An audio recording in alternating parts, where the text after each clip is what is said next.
Hi everyone, we are back at the bookshop and we are interviewing Vassey today because she's got a new book which is quite exciting. I have read it and it was really good. Oh good, I'm really glad enjoyed you it. liked it. There was a lot of varied stories, some nice, some not so nice. Yeah, I think you have to jumble it up, don't you? Would be boring if they were all the same kind of things. I deliberately chose stories, that were all a bit different, and so anyway, I hope everybody will like it that reads it. There's something for everyone there, I think. Yeah, so anyway, yeah. Did you have a particular favourite, Lucy? Or? Not a particular favourite because there were so many different genres on there, which is what I want to ask you. So what books do you actually read for yourself to get all the ideas? Yeah, the books I like best are crime novels. I love crime novels. So I read a lot of those really. But basically I read anything. If I hear somebody saying, oh, that's a brilliant book, I'll get it. I think, I'll try that and see. But I usually always come back to crime novels, So, but these, you can get ideas from everywhere, from newspapers, magazines, just from what you hear people saying to each other in the street or on the bus or whatever. So, well, I was about to say it's easy to get ideas. It's not easy to get ideas. For me, that's the most difficult thing. Once you get a good idea, then you can run with it, and sometimes it works and you can finish a story and you like it and hopefully everybody else will like it. Other times you get an idea and you write a bit and you think, no, So to get an idea is quite difficult, and then but once you get an idea and it clicks, basically it just about writes itself, which is magic. Those days are fantastic. I love it when that happens. So, yeah, it's really good. Yeah. So, yeah. And what I do want to ask you, because I'm very interested, is there are a couple of books, stories in there about religion. Oh yes, yeah. My background is I was brought up in Scotland, in a family where we were all in the Brethren. I sometimes call the Plymouth Brethren, people seem to understand more if I say Plymouth Brethren, although we don't call ourselves that in Scotland. But it's quite a strict Protestant group, and if you are born into a Brethren family, from the day you are born, you are taken to the meetings, as we call them. Every Sunday without fail, no matter what, unless you're really ill, in which case you're allowed to stay at home, have a day off. But, growing up like that, we didn't resent it at the time because it was all we knew, it's what we'd always done, we'd never done anything different, all our family did it.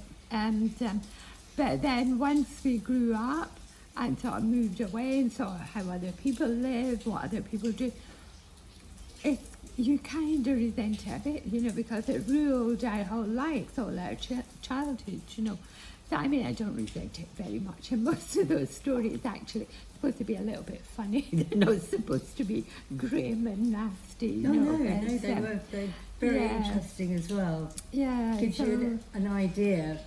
Yeah, but just a different way of life, really, isn't it? Yes, exactly. Yeah, but it's strange, actually, because I would have thought nowadays, when there's so many other things for people to do, so many places for people to go, I would have thought that this would all be sort of fading away, fizzling out. But apparently it's it's having research, at least in our part of Scotland.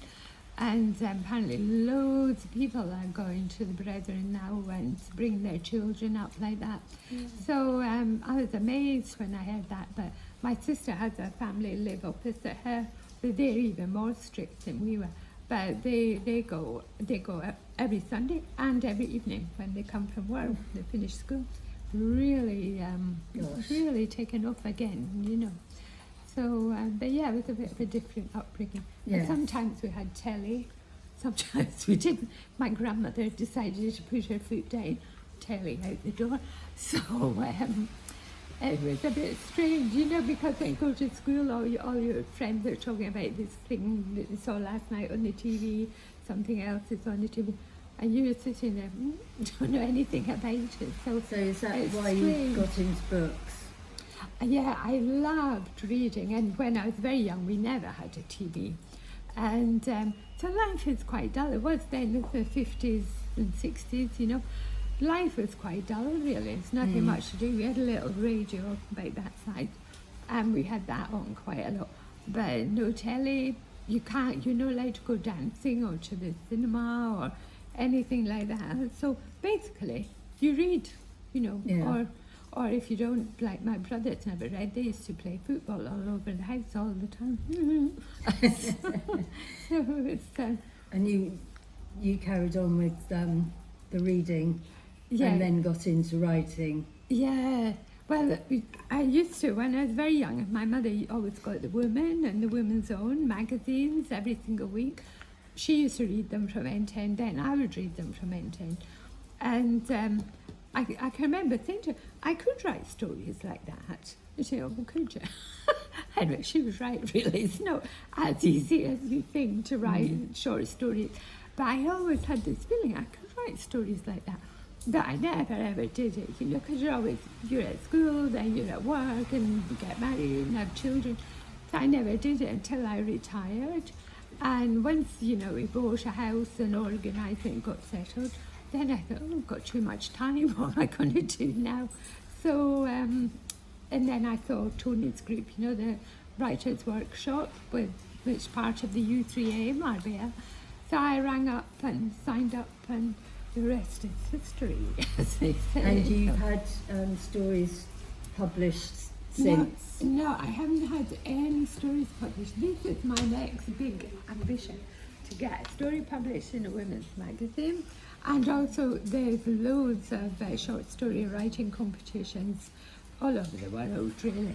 So I would like to win a short story writing competition as well.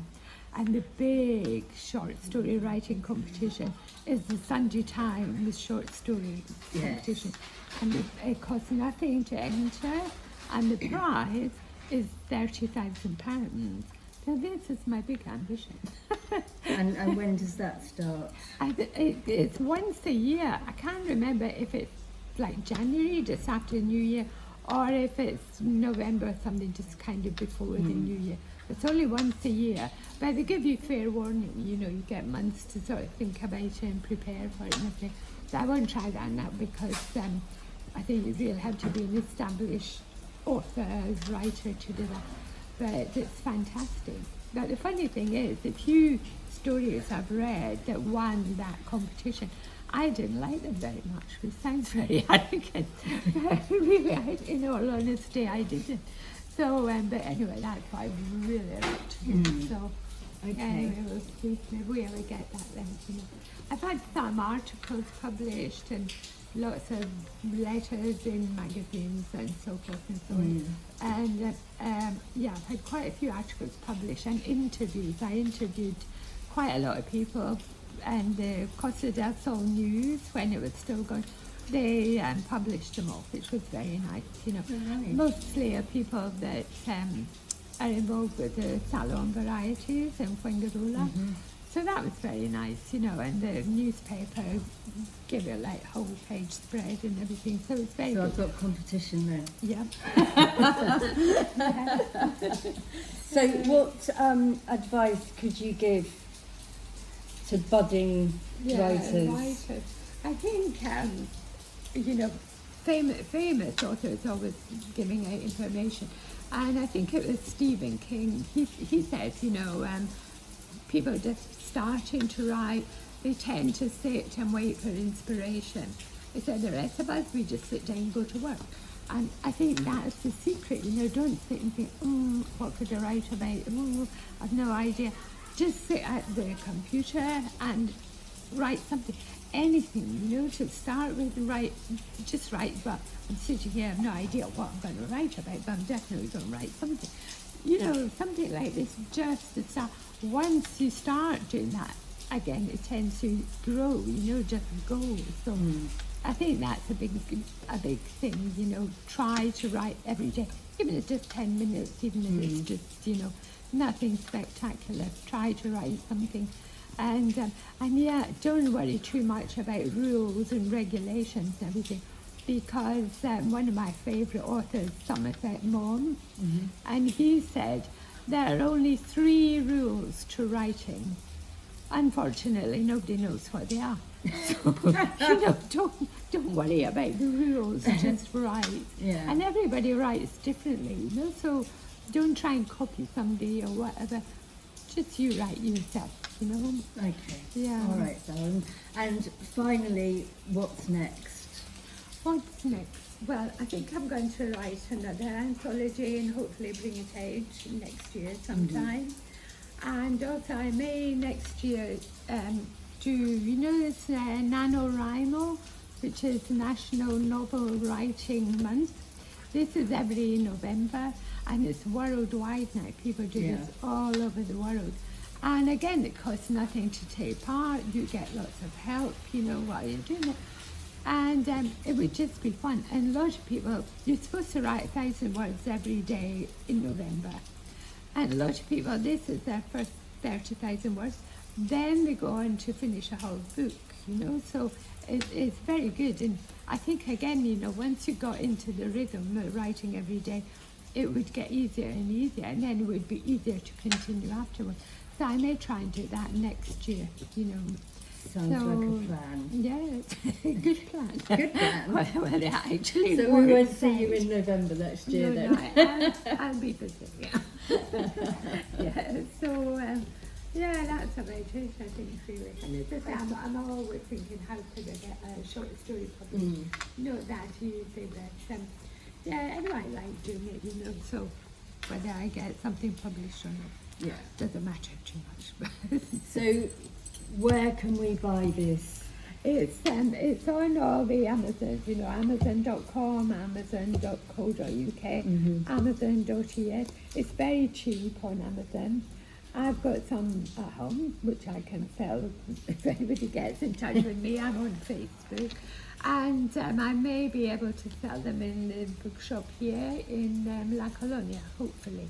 So, so you should be able to buy them a few places.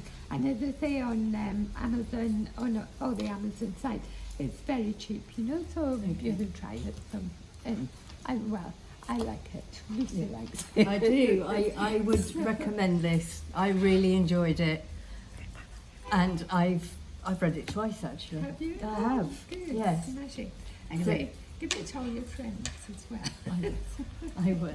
Well, thank you so much, Val. It's been lovely to see you, and I'm so glad you came on here and just read the book. Anyway, thanks very much for inviting me, Lucy. It's a pleasure. Been a pleasure, yes. So, and it's always nice to see you. So. And you too. Thanks. Okay, thanks very much.